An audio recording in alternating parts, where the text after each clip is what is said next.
Ladies and gentlemen, welcome to the State of Recruit. I'm your host, Crash. I'm joined by my co-host, Prodigy Toast. Prodigy Toast, how are you doing today?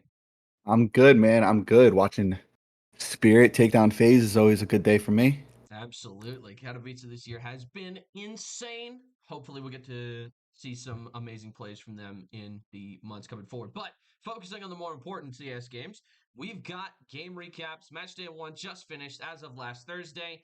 And there were some shocking results. There were some pretty obvious results, and there was some kind of a bunch of in between stuff. And I think we're going to get to break it down for us. Coming up first, we got DRG versus Abyss Walkers. 13-0 was your final score. And throughout the course of this game, you could just kind of tell that DRG was not themselves in this one.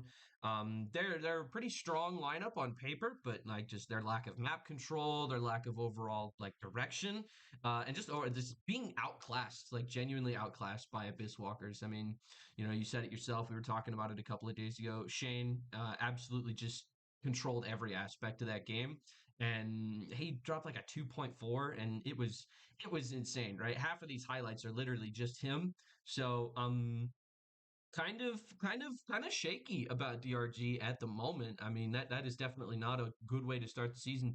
Let it be known that they did have two substitutes, but ABW also had a substitute. They subbed out Brian, switched on with Tez.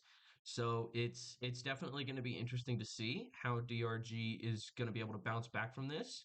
Um, it's kind of difficult to tell right now, but I'll tell you one thing and one thing only. I am on board the Shane train. That man is unstoppable, let me tell Oh you. man, dude, if you're on the Shane train, let me be the conductor because that dude, man, pieced all throughout combines. Started match day one piecing as well. Brand new team, new dynamic. I mean, literally brand new org, right? So, Mhm. what a way to start, huh? Absolutely. And yeah, I was talking to him about it the other day, and he said he was, and I quote, grinning like a moron the whole time. And I can't blame him. I mean, you drop a 2.4 on the first game of the season, who wouldn't be grinning like a moron, right? So I'm for sure on board the Shane train for this season, man's beast. But yeah, moving over towards the DRG side of things, I was actually kind of interested. It seemed like they were really moving the boomstick around. I actually saw WeelilPancake holding it a couple of times, and scouting on eco rounds. So that's definitely interesting to see out of them. But yeah, just like it definitely seemed like they were playing extremely passive starting on the T side of Inferno. And that's definitely something that you don't want to do. You want to be very proactive on T side. And I think that's where they really struggled. And Shin was able to take advantage of that by keeping banana control. They weren't able to get into apps a whole lot. And when they weren't able to take top mid at the same time and actually really threaten the A site. And the threat of a B exec never really existed. So they could. There was a bunch of rounds where they just had four guys on A because lack of banana control on Inferno again is not something that you want to have on the T side. So that's basically it for. I mean, that game, like I said, lack of map control, lack of direction from DRG, and overall Shane recognizing that and putting his players in a position to make plays. So super proud of them. Prodigy Toast. What game are we hopping into next? So we'll go from the other 13-0 game to the new other 13-0 game. Very rarely do you get one in a season, let alone two in the same match day. But we had a 13-0 with Wet beating Deadbeats 13-0. This game, man, I lost the rest of my hairline watching the rest of this game. Um, Wet played. I mean, it was on Anubis. Wet starts T side of Anubis, which Understood. is yeah, I mean it's definitely a T-sided map to most. They didn't need to do much, right? They played their normal default time after time after time. Um, the one thing I will say, and I wish it didn't have that, but I think one con is their IGL. They subbed him out for Cool Guy, who I know has IGL'd in the past. For me personally, um, they couldn't get buys together correctly. They had trouble managing their economy, which really hurt them later on, right? If you mess up a buy when you shouldn't, save when you shouldn't, don't buy together. There was a couple plays where they went for some hero rifles. Um, it was more so it wasn't one team fighting or had better gun skill or just clicked heads better than the other team. It was more, I think, a mismanagement of economy that really hurt them for the long haul. It got to the point where it just became force after force after force. And my personal opinion, and Crash, correct me if I'm wrong here, but you got a team full of five AKs versus two or three MP9s round after round after round. You're just starting off with 1 foot backwards when you should be not starting off on more of an equal footing. Um, Low Seal did a great job. He controlled that whole canals, boats area with the op. That part of the map was pretty much shut down the entire time. Deity just did such a good job, entering on A, controlling the A main area, and then correct me if I'm wrong. I've never been able to pronounce his name right. Is it Arlego? He Airglow, I'm just pretty sure. Airglow, pretty is a sure. lurk menace. The amount of times he would lurk and sit, and end up not only coming away with one, but coming away with two time after time after time. And then Wet just called a really great game. They get a pick, they forced rotates, they baited rotates, and it got to the point where in my notes, the amount of times that I have written down, they walked into a free site. My computer started auto filling that for me. Hmm. So more of a, like I said, mismanagement. The one thing I did want to point out is Wet's ability, not only in opening duels, most of their opening duels that they took, they were successful, right? Lucille attempted, I think, 50% of them. So that's half of them. One guy on a 5-man roster attempted half of their opening duels. He was successful in almost 70% of them, which that's exactly what you want as your opper. Um, the util I wish was a little bit more. The only thing I wish for Deadbeats is I wish they saved. There was a lot of rounds where I think they could have built that economy up if they just saved some rounds. They had left two or three guys up and just cut your losses, go next. But I think once they get time in, once they get the practices in, once they get more matches under their belt, that'll come. The round knowledge, the eco management, all that stuff will come, and hopefully DB is in a better spot next week. There's something to be said, right? Because there were 9 rookies playing in this game. I'm pretty sure because it would have been 8 if Cool Guy had been able to make it, but unfortunately was not. So we got 9 rookies. Lociel's the only one with any kind of CSC tournament experience. So there's definitely something to be said for that as well. Maybe these guys on Deadbeats just really aren't sure how like economy works. And if Cool Guy had been there, I think it's a much different game. He's a pretty smart IGL. He knows how to Well, manage his other way, pieces. right? Other way. One con subbed out. One con is their player. Cool guy subbed in for them. Oh, okay. Interesting. That's interesting. All right. But yeah, like I said, it's just, I think they just didn't have like any kind of like direction. They didn't have any kind of like person to take charge, and that definitely showed in the way they played. And yeah, low CL controlling canals on the T side definitely didn't help them out at all. Like, I mean, because Canals control is an extremely big part of that map. It's kind of like the banana of Inferno, where like you have to control this area, or the threat of an A execute is always going to exist, and you can't play over to the T side actions. You're more reacting rather than defending. So I definitely think that the lack of Canals control is what hurt them the most. But yeah, you're absolutely right. Like the economy game for Deadbeats was just not. It was just barely keeping above water in some rounds, right? I know there was one round where they had like 2 rifles, 2 MP9s, and like a 5.7, All and without that's just, armor. yeah, all without Yeah. armor. And it's like, man, they were really gambling on the no armor play. And we've seen people do it in the past before. I know that was something that Colin J 665 was really famous for on Hellfire. He just never bought armor, right? But there are times where that comes back to bite you, especially when the other team's holding AKs instead of M4s, because it becomes a 3 bullet Yeah. kill instead of a 4-1. And so they don't even have to do any chip damage to you to make you into an easy kill. So it is, again, Gunfights are extremely hard important. enough against AKs. Gunfights when you're dealing with aim punch is even harder. Oh yeah, 100%. And it's like, ah, man. And it's like, because then you're also vulnerable to the Glock or any other weapon that is that is at the T's disposal. So let's say Hmm. somebody had a bad round, right? And like they're just having a bad stretch of dying a lot, and they got a Mac 10. Like that's still a threatening weapon when you don't have armor and you don't have a helmet. So, um, Yeah. we'll have to see how Deadbeats patches things up in the future. I'm excited to see how the rest of their season goes, but yeah, definitely not a strong start for them Yeah. to The get off last thing I to. want to say about that game, and this goes out just because you mentioned that there was mainly rookies in that lobby. They're down 0-10 when that first timeout comes. You Hmm. guys have multiple timeouts. I think this season we have three um, because of MR12. Call your timeouts, man. Stop that momentum. Take a breather. Call that timeouts when you guys are down. You would be surprised how much that resets the momentum, resets the pace, resets everything. And it can be used in an offensive manner as well. You can use it to ice the other Sure. team. It's not necessarily just to put yourselves together for the next round. It's, just to be able to get them to stop playing for a little bit. But moving on, we've got FRG versus Angry Pirates, and I think we were all kind of shocked. We were all kind of shocked when we saw the state that AP was in. They made some kind of question marky decisions. Rooney was a decent pickup in free agency, but Tim the big one, everybody was kind of looking at like, I don't know about that one, but he definitely shocked everybody this first match day. He absolutely popped off. And even though they did lose the game, AP played extremely well. They kept it very tight with a very, very good team. So I'm super excited to keep them.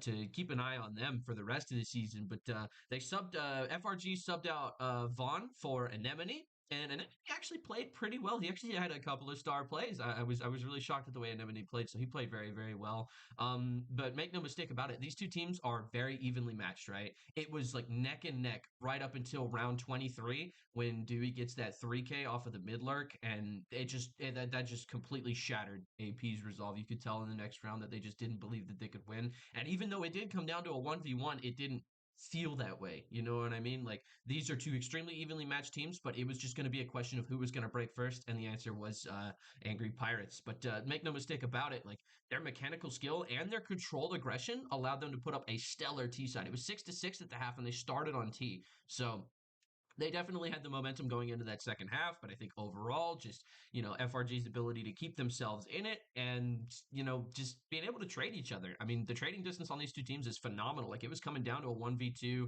2v1s, 1v1s basically every round, and that's definitely what we like to see. It was a really really fun game to watch, and I'm super excited to see where both of these teams go in the future. But again, going back to round 23 where everything kind of exploded, I want to say that like the entire game was on the line, right? FRG's in a 2v3.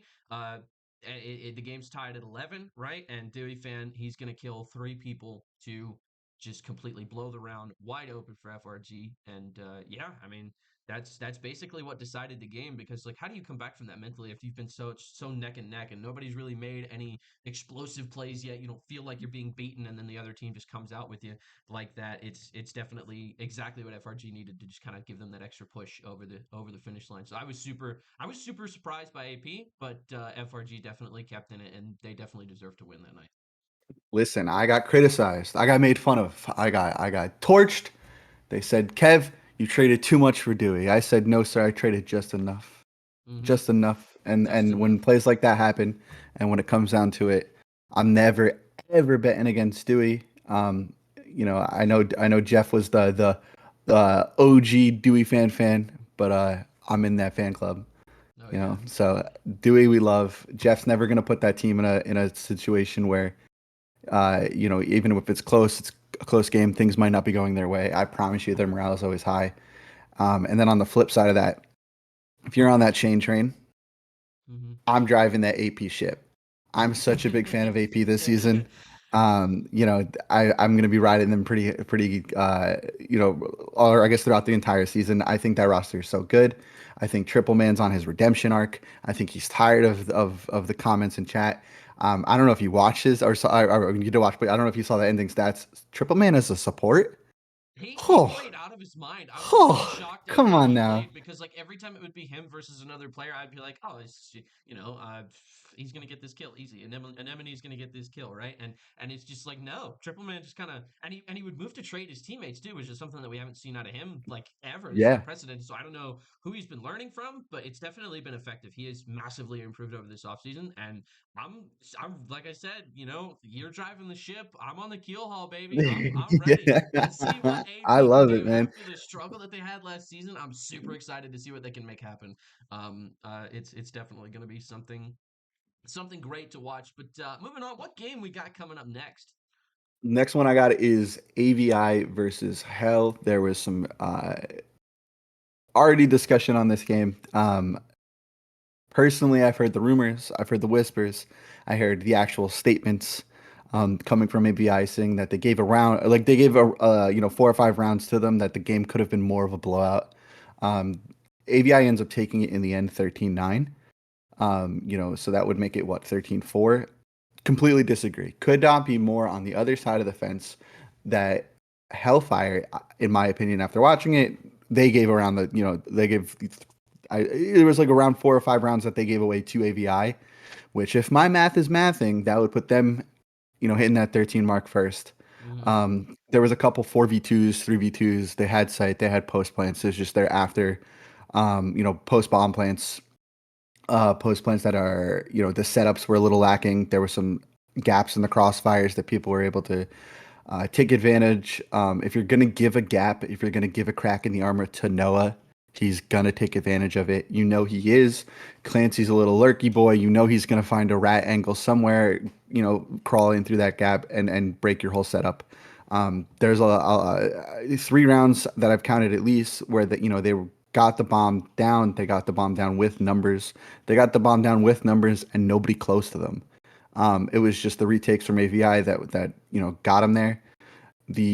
Most of their rounds from Hellfire came from were on T side. They were able to break AVI's economy a few times. They were forced into some double saves, which Hellfire took advantage of. And after the half, it was pretty close. It was just when they flipped to where AVI was on T side. If they were going slow, Hellfire dissected them. If they went at too slow of a pace, they were getting picked left and right, which was so good. You have Sapphire holding down mid. Sapphire had an incredible game, by the way. Don't let the stat line fool you at all. Um, she was. I had the rating here before, but I mean, what an insane game that she had. Holding down the op, just doing. She didn't need to have that superstar performance. She was just doing her job with the op, holding, her angles. There was this incredible play where Sapphire was, Noah had called a mid rush, eco rush nade stack, which we've all tried to do against Sapphire, right? Is just try and nade stack her out of a position. She throws a flash, 5-man flashes everybody, which her teammates come in. It was the most coordinated play I've ever seen. I loved it so much. I really think Hellfire is going to be good this season, especially behind Toxic, Deathhawk, and Brass, who's been putting in the time, with the combine games, the practices, the 10 mans, the everything. Um, so very, very excited to see where this one goes. It's really, I think it was 11-9. AVI calls a B split fast, overruns the B guys, which messes up the economy. So it sort of snowballed into that 13 round win. But if that round goes Hellfire's way, we're looking at a different scoreline. We're looking at a different match day winner. Then the rumors start to fly, right? So Yeah. very, very happy for Hellfire. Take this one on the chin. AVI is a super giant, right? So the fact that you were this close, man. I mean, don't let 13-9 fool you. They were 1 round away from taking down that dub. Absolutely. And I was not exactly on board with the Hellfire roster this season. I was kind of questioning it. Don't get me wrong. I was kind of not really sure how they were going to play, but they definitely shocked me. I was not expecting 9 rounds against AVI, and watching the way that they played, you're absolutely right. They definitely seemed like they knew the cracks in AVI's armor and they knew where to go to find him. And the fact that AVI has this many cracks in their armor already, match day one, that turns them a lot less immortal, right? That makes them seem a lot more beatable to all of the other teams. Don't make no mistake, they're still a great team. This is not a detriment to them at all. They still won the game at the end of the day, right? And I don't think Hellfire is any small potatoes either, but it's just one of those things, right, where other teams are going to see that scoreline and it's going to have a massive effect mentally for the entirety of the league. That match is going to have ripples for many match days to come, and I'm super excited to see what the effects of that are and who the first team to beat the Super Giant is going to be. I'm definitely looking forward to next week, but yeah, I mean, it's just they absolutely can Hellfire was in control a lot of those rounds, right? It definitely seemed like AVI was playing reactive, very very reactive, and I think there's something to be said for map control as well. Hellfire was able to take really really good map control, especially for their Hmm. side executes, right? The threat of them attacking the other site or the threat of them being able to take mid at any moment was always there, right? So I definitely think that Hellfire is a very promising team. I'm not as on board, I think, with them as you are. I think that they still have a lot of work to do, and I think that just mechanically they are a little bit behind a lot of the other teams in the league right now. But they definitely have the potential to take it all the way. I definitely will agree with you there. But moving on, NA Nades versus Upsetty Spaghetti. This was the Mr. Cool show. I mean, what can you say, right? That guy, nobody was expecting him to play as well as he has, and he absolutely blew UPS out of the water. 13-9 was your final score on Vertigo, and it's just one of those things, right? Where like I think just them having a pack mentality on T side is really what helped. They weren't as concerned with map control on Vertigo as they were with just everybody stick together, everybody goes together, everybody kills together, and there's something to be said for the trading for both of these teams, especially on the CT side as well. So whoever was calling for UPS, I'm pretty sure it was Mickwick, but I could be wrong. Absolutely insane game for both of those IGLs. No, I definitely didn't feel like either team was being outcalled at any point during those games.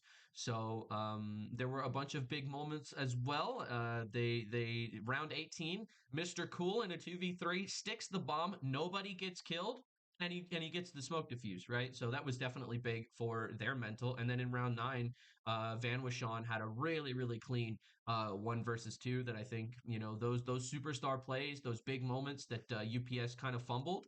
I think that that was what was able to mentally push Nan over the finish line, for lack of a better phrase. And CT side, again, UPS was extremely inconsistent. Don't let the 7-5 half fool you, right? They may have been up at the half, but the way they rotated and the way that they were playing each site was extremely inconsistent. And it definitely seemed like some players weren't comfortable in their positions in what they wanted to do.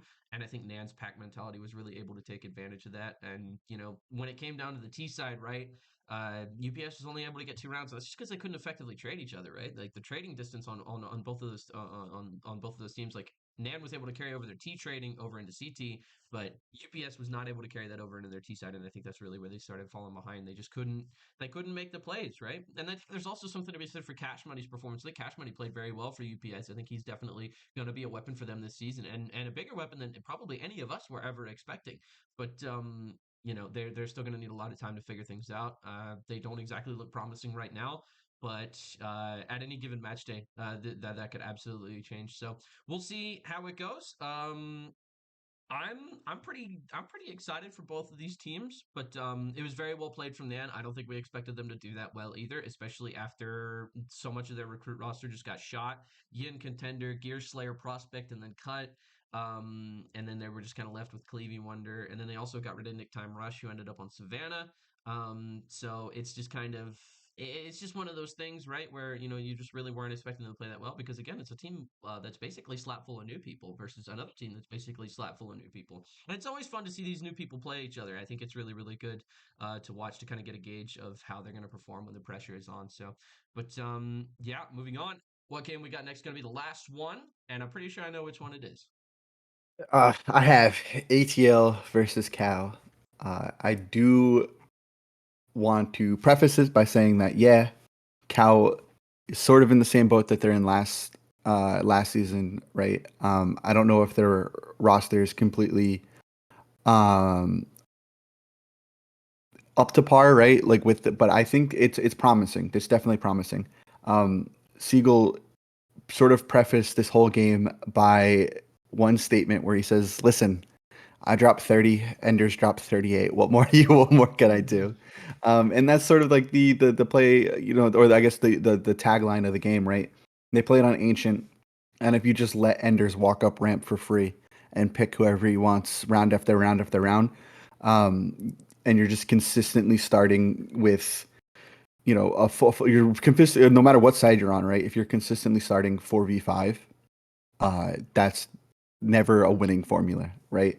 Enders, I think with Ruby, they both took like a third of the opening duels, and were successful on more than half of them. Even after that, even if they weren't successful, ATL, who ends up coming away, it's our first overtime game of the season too, by the way.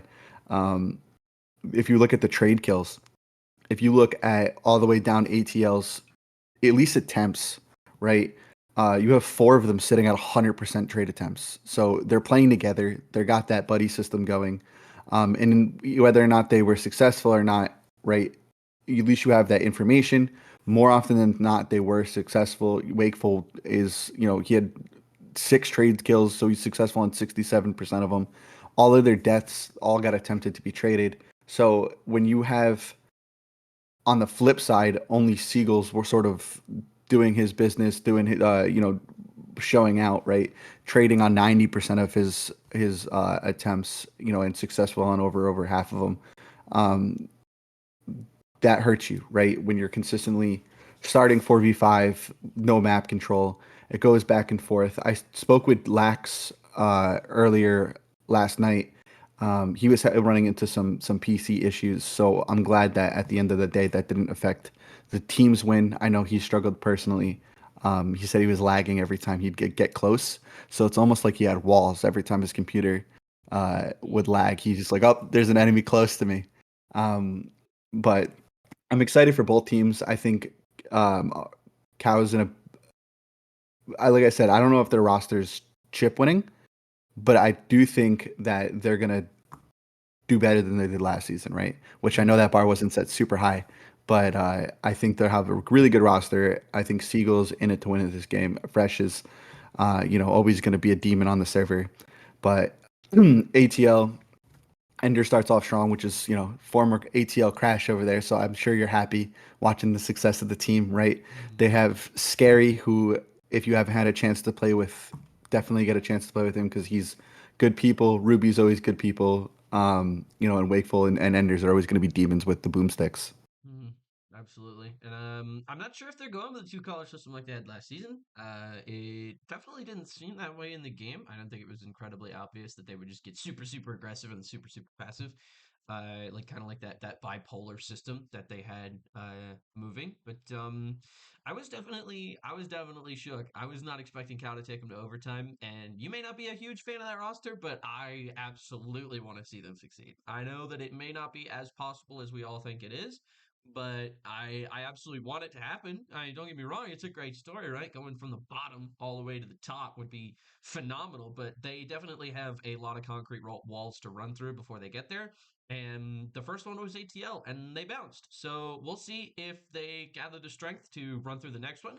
We'll see. I am super excited to see them play moving forward. I know they say that for a lot of teams, but I'm just excited about Counter Strike, and I'm excited about Recruit Tier in general. This is probably the closest it's ever been in Yeah. terms of like mechanical skill and just how good each team is, because you're going to see power rankings here in a second. And before, like, I kind of preface that, there's a like you're going to see some teams like in the middle towards the bottom that may be kind of like, man, that's kind of weird, but there's definitely something to be said for how tight each team is. Those bottom like 8 were like they're like within this much of each other, right? Except for maybe Deadbeats and DRG at the moment, because we're really not sure about how well they're going to play or how good their teams are.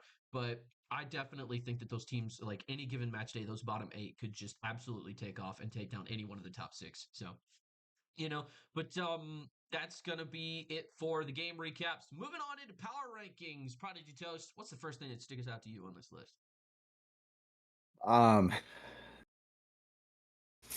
Honestly, I think what comes as a shock is, and I know it disagrees with the other power rankings that were put out there, is how high that I have Sav.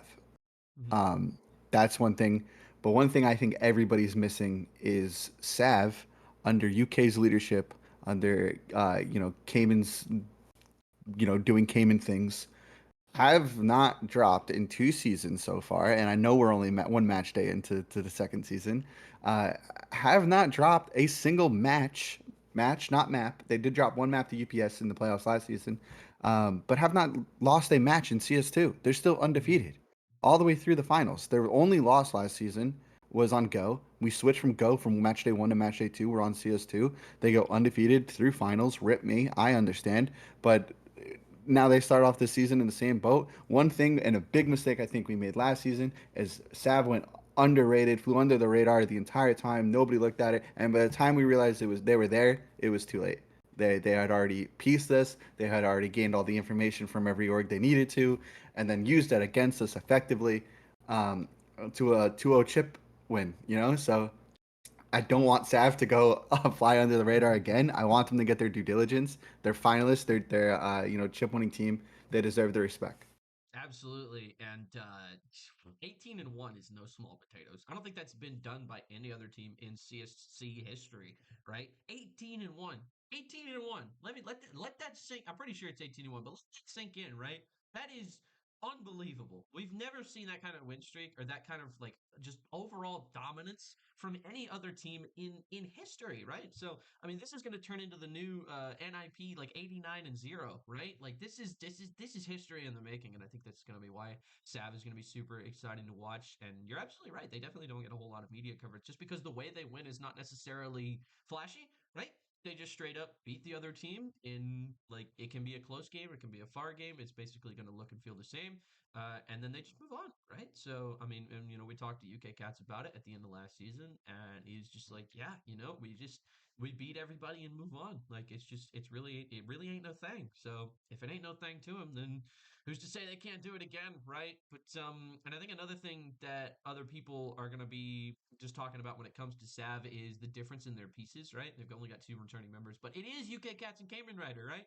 Those If were you're the gonna two have two guys. returning pieces, you That's who want I them would have to. picked.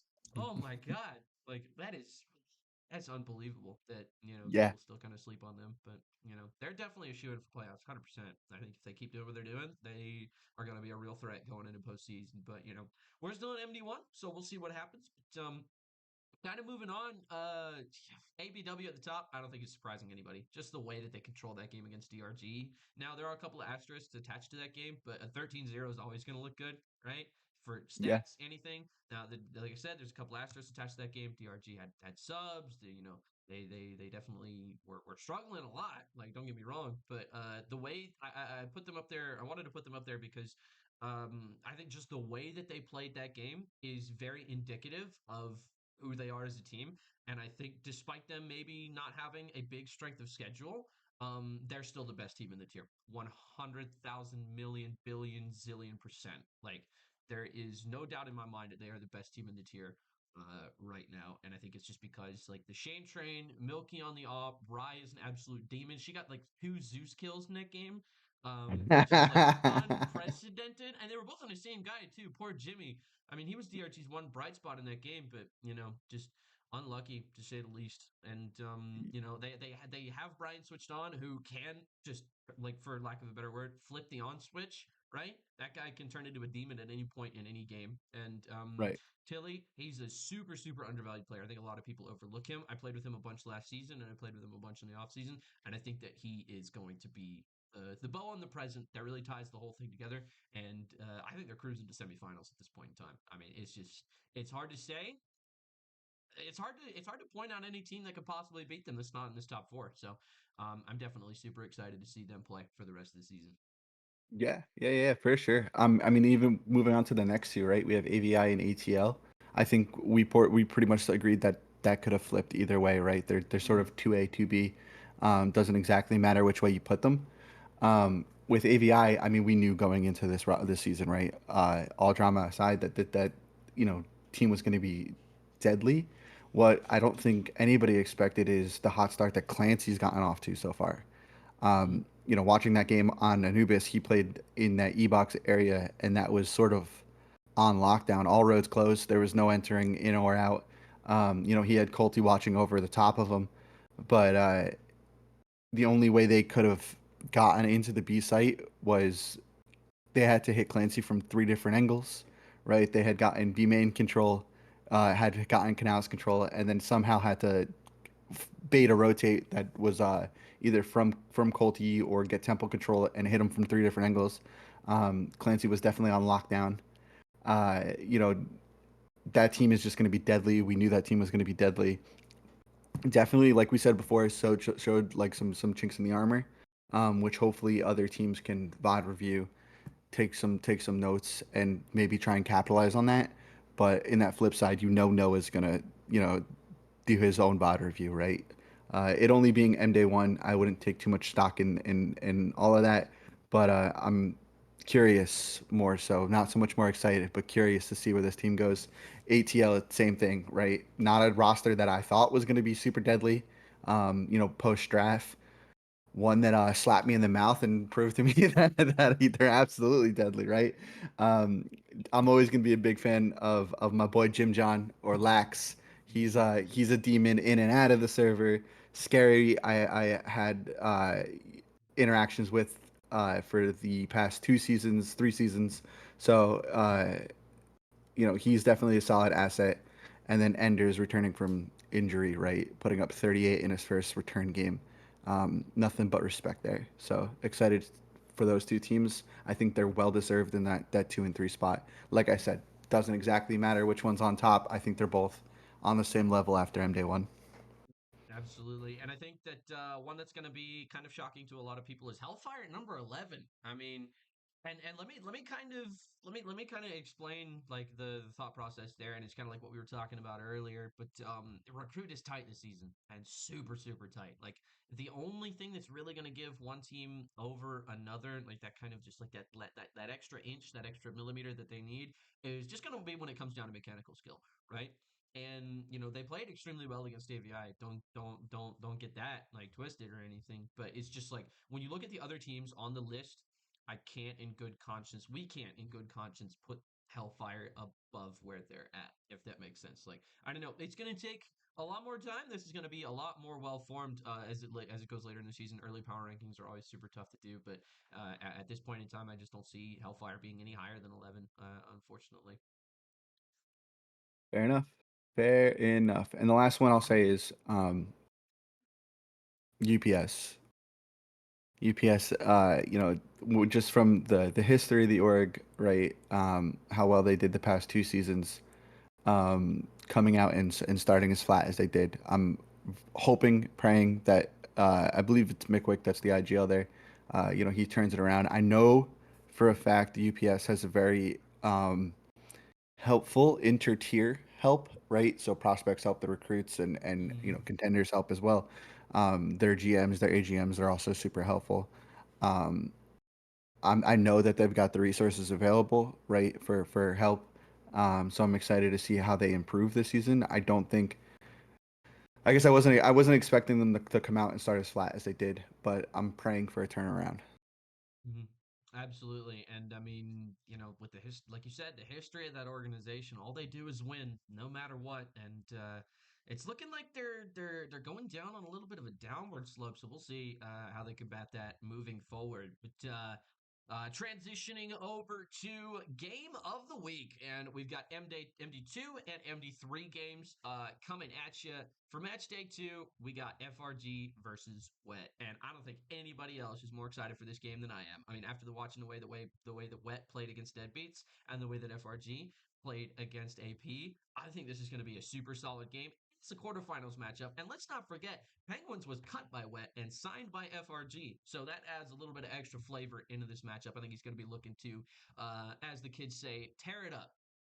But yeah, I think that he's definitely going to be wanting to play well. Super excited to see his game, man. I hope they stream this one live. They probably won't, but one can dream, right? So there Yeah, is a world. There is a world in which all recruit games get streamed, and that is a world that I would be happy living in. But if I had to only that's pick one, if, I would pick this that's recruit my matchup. world.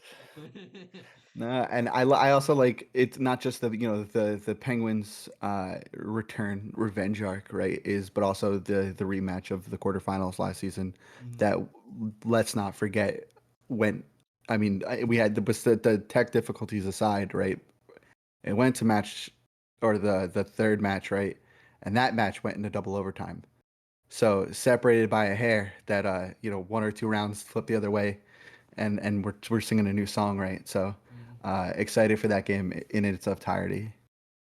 Absolutely. There's definitely a bit of a rivalry between those two orgs. They both came into CSC at around the same time, and they always find a way to end up playing each other in playoffs. So we'll see how it goes. I'm super excited. I think that it's going to come down to. I think it's mostly going to come down to who calls what.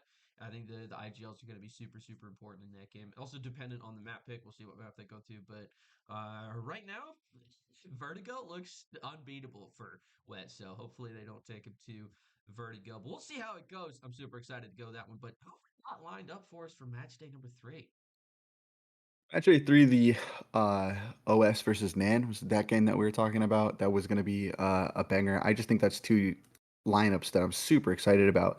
Nan is another org, which, like I said before with UPS, they've got the inter-tier help, right? I know Carrie, I know Scott, I know they're going to help out as much as they can. I know that, whether it be their prospect contender or whatever, teams, I love that they're one of those orgs that do those 10 mans every night type thing, like org nights. So I know they're going to be super helpful. So I know the development is there, right? We talked about it before with it was basically just Cleavy there as that staple piece, but I think it's going to help develop the new DEs like Mr. Cool who's already piecing, right? Jazzy, Jess, I know she's a newer player. From the limited interactions I've had with her, their combines, I think Demon Watch, right, of somebody who could be dangerous on the server, and then obviously you got OS, right, similar story. You have Matt and Azori and Hector, right? There's are never people I try and bet against. I've seen them play. I've lost to them several times, more times than I would like to admit. And then Lineman Luke's been around CSC for a while, so you've seen his name pop up here and there throughout a couple seasons. So that with only the addition of Pets, who went first overall this season, yeah, I definitely say this is the match to watch this next week. I think it's going to come down to experience, and at the end of the day, OS just has more experience than Nan does at this point in time. I mean, I think it'd be a different story if Gear Slayer was still there, but he's not, and eventually all things from the past do fade away. So, but yeah, I mean, it's one of those things where Hector is just he's been doing this for longer than I've been alive. I mean, let's face it, like he's very experienced, and he's going to be able to give his team the direction that they need in the heat of the moment to really be able to pick apart Nan. And I think that's why I think OS is going to win this game. I just think that they have that little bit of edge in terms of experience and in terms of being under the pressure and just having the pieces necessary. Because make no mistake about it, it ain't going to come down to IGL. It's going to come down to Mr. Cool and Pets, and we'll see how it goes.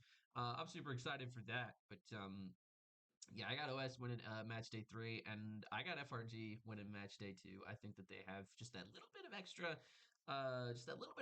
IGL buff that to get them across the finish line. But yeah, it's going to be super super exciting to see Yeah, how these I games mean, go listen, next week. when you got FRG and they've got one IGL and Penguins and four other oppers, right? So uh, who knows what's gonna happen, right? Oh man. So I mean, it's gonna be dependent. I think Frog is we're gonna be real dynamic this season. They're always gonna be a force to be reckoned with.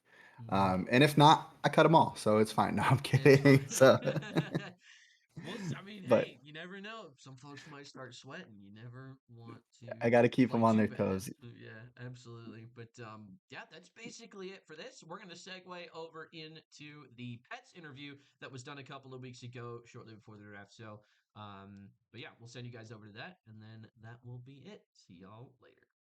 Bye. I think I felt it initially, like first match day, first scrim. But I think Hector has done a really good job of kind of keeping us focused on the team and working on the system and developing chemistry. And that pressure kind of starts to fade into the background when I feel like, I believe in Hector, Hector believes in me. The team is kind of starting to come together and mesh, and uh, you just kind of stop thinking about it. It doesn't help, or it definitely helps that I've been playing, in my opinion, pretty solid. So you feel the pressure, you start playing all right, and you're like, okay, I'm performing. It's all right. Sorta. I feel like I've been performing pretty solid, especially, I've never played Team CS, so I'm kind of learning how to play in a system and also kind of developing having a position where I never have before, where I'm used to kind of solo queuing, filling wherever's needed. And we don't have an op right now, and so I've been kind of picking that up and trying to learn that. So I'm kind of focused on that right now. I'm still mainly a rifler, but you got to have the op at some points, and I'm comfortable picking it up, so I might as well. So that's kind of what I'm focused on right now. But overall, I think I'm performing pretty well. I'm happy with it. Got to kind of tone down the aggression, tone it up in other situations, but it's a learning process. I definitely think I could. It's interesting because right before I signed up for CSC, I kind of realized that my op was lacking and I wasn't hitting shots, and I wanted to be able to pick it up and have a bigger effect on games. And so I was really focused on it before I even came in. But I came in and I was like, I'm comfortable rifling. I think I'm going to stick to that, try to, show my skills as best I can in the combines. But once I got on the team and we had no opera, I was like, man, this kind of lines up. I've been grinding. Let's give it a shot. So I could definitely see myself switching to full time op if it's working out. I definitely do. I did a tryout with Goshi before combines were over, and I really felt like I liked how Hector called. I liked kind of the structure that he used, and of course, I liked the other teammates. And I was really happy when they picked me. I've was like, no way, I'm the number one overall pick. And when it happened, I was super excited, and I was glad to be with Order of the Samurai. And yeah, I'm excited learning the system. We've been practicing, and I just really like the way Hector calls, and I think the team has a lot of faith in him, and I think he has a lot of faith in the team to make calls that, maybe you might not if you're worried about someone hitting a shot or not, and that always feels good, when everyone's kind of starting to come together and believe in each other. So far we lost our first scrim, and that's the only game we've lost. And I mean, not to throw shade, but the games have felt pretty smooth and pretty easy. There's, obviously there's hiccups. We've had close games, but I don't think in any of our games so far there's been moments where it's like, oh man, they're making a comeback or we're gonna lose this. We feel solid from the first round to the last round. We did lose our first scrim, and I can't remember. I think it was ATL, um, but they were really solid. It was WeelilPancake team. I can't. I is he on ATL? Yeah, yeah. So yeah, they were really solid. They might give us trouble in the future. Obviously, it was our first game we played as a team, but that's pretty much the only thing I've seen so far. Other than that, our games we felt really solid. You know, every round.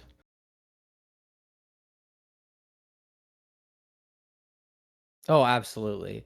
I mean, I'm really fortunate to be with these guys. They really kind of brought me in slowly with some pugs, and then now that we're kind of diving in the deep end, I feel like they really provide a good amount of guidance without kind of micromanaging or telling me exactly how to play. When I came in, I since I started playing Counter Strike, I was dying to play Team Counter Strike. I watched pro games and I'd listen to pro comms, and I'm like, this is what I want, dude.